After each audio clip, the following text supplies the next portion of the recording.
Hi అండి, అందరూ ఎలా ఉన్నారు? బాగున్నారా? ఏంటిది ఆకుకూర పప్పులాగా ఉంది? ఏం ఆకుకూర పప్పు అయి ఉంటుంది? చూడడానికి చాలా బాగున్నట్టుంది. అవునండి, ఇది మెంతికూర పప్పు అండి. దీంట్లోకి కాంబినేషన్గా ఒకప్పుడు చేసుకునే చల్ల మిరపకాయలు, అదేనండి ఉప్పు మిరపకాయలు ఏ విధంగా చేయాలో చూపించేస్తాను. వీడియోని లాస్ట్ వరకు చూడండి. ముందుగా కప్పు కందిపప్పుని కుక్కర్లో వేసుకొని శుభ్రంగా కడిగి 2 నిమిషాలు నానబెట్టుకోండి. అందులోనే 5 టమాటాలు, 1 ఉల్లిపాయ, 4 పచ్చిమిరపకాయలు ఇలా ముక్కలు కోసి పప్పులో వేసుకోండి. పప్పులోకి టమాటాలు ఎక్కువగా ఉంటేనే బాగుంటుంది. ఇప్పుడు సగం చిన్నులపాయలు కచ్చా పచ్చాగా దంచి వేసుకోండి. అలాగే 2 స్పూన్ల కారం,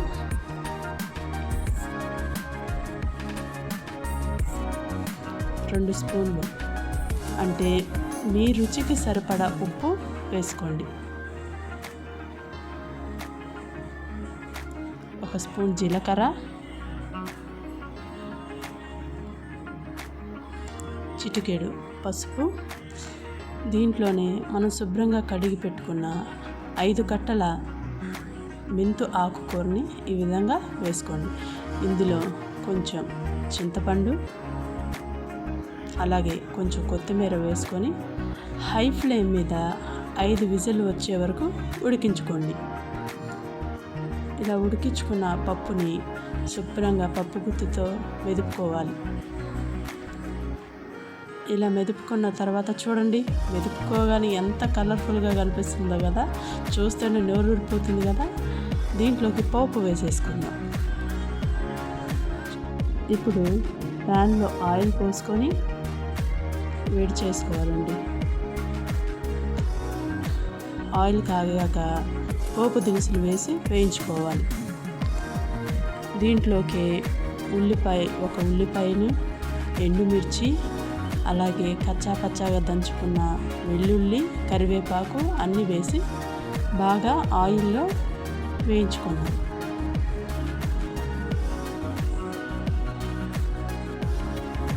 పోపు అనేది ఆయిల్లో బాగా వేగితేనే చాలా బాగుంటుందండి పప్పులోకి. ఏ పప్పు అయినా మీరు చేసినప్పుడు రుచిగా రావాలి అంటే ముఖ్యంగా టమాటాలు అనేది ప్రతి ఒక్క ఏ ఆకుకూర పప్పు చేసినా కూడా టమాటాలు 4 కానీ 5 కానీ వేసుకోవాలి. ఇప్పుడు కొంచెం పోపులోనే కొంచెం కొత్తిమీర వేసుకొని కలుపుకోవాలి.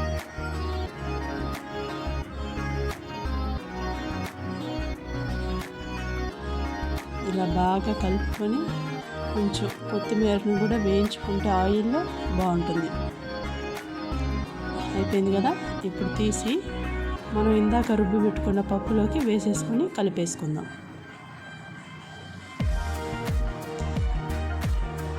అసలు మెంతికూర పప్పుని ఈ విధంగా చేసుకొని తింటే ఉంటుందండి.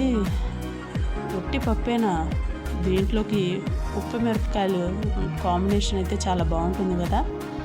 ఆ ఉప్పు మిరపకాయలని కూడా ఏ విధంగా చేయాలో ఒకసారి చూపిస్తాను, వచ్చేయండి. అప్పటికప్పుడు చేసుకున్న ఉప్పు మిరపకాయలు ఉండవు, మామూలుగా మజ్జిగలో ఊరబెట్టిన మిరపకాయలు కాదండి. నేను అప్పటికప్పుడు తయారు చేసుకునే ఉప్పు మిరపకాయలు. వీటిని ఏ విధంగా సింపుల్గా చేసేయాలో చూపించేయమంటారా? చూపించేస్తాను. వీడియోని మొత్తం లాస్ట్ వరకు చూడండి.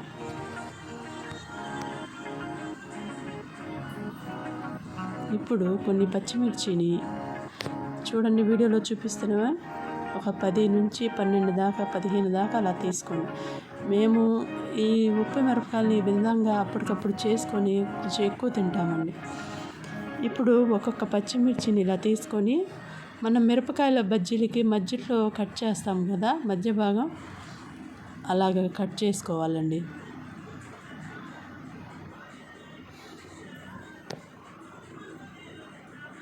ఇలా కట్ చేసుకున్న ప్రతి పచ్చిమిర్చిని పక్కన పెట్టుకొని అందులోకి మనం 1 స్పూన్ ఉప్పుని అంటే కొంచెం తీసుకొని ఇలా పచ్చిమిర్చి మనం చీలికలు పెట్టాం కదా, అందులోకి ఆ ఉప్పునంతా పట్టించాలి.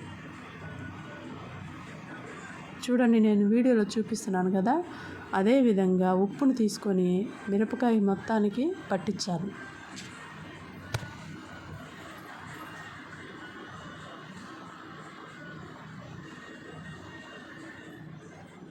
అసలు నిజంగా మీరు నమ్మరండి, అప్పటికప్పుడు చేసుకున్న ఉప్పు మిరపకాయలు కూడా సేమ్ ఊరబెట్టిన దానికన్నా ఇంకా బాగున్నాయి అని మీరే అంటారు. చూడండి, నేను అన్నిటికీ పెట్టేశాను. ఇప్పుడు ప్యాన్లో ఆయిల్ పోసుకొని వేడి చేసుకోవాలి. చూడండి, ఆయిల్ హీట్ ఎక్కింది. ఇప్పుడు ఒక్కొక్కటి వేసుకుందాం.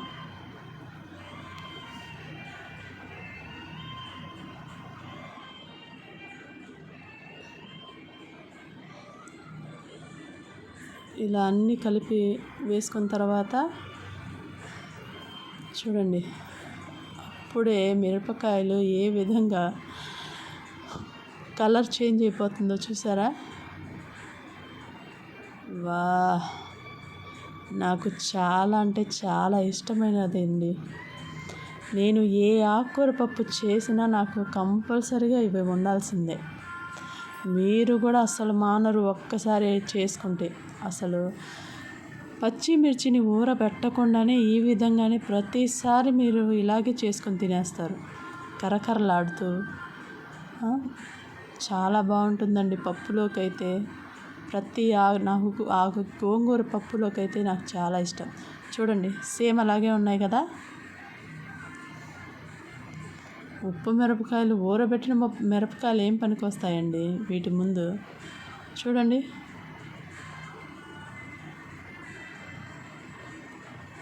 ఇంతేనండి, చాలా సింపుల్. వీడియో నచ్చిందా అండి? నచ్చితే లైక్ చేసి, షేర్ చేసి, సబ్స్క్రైబ్ చేసుకోండి.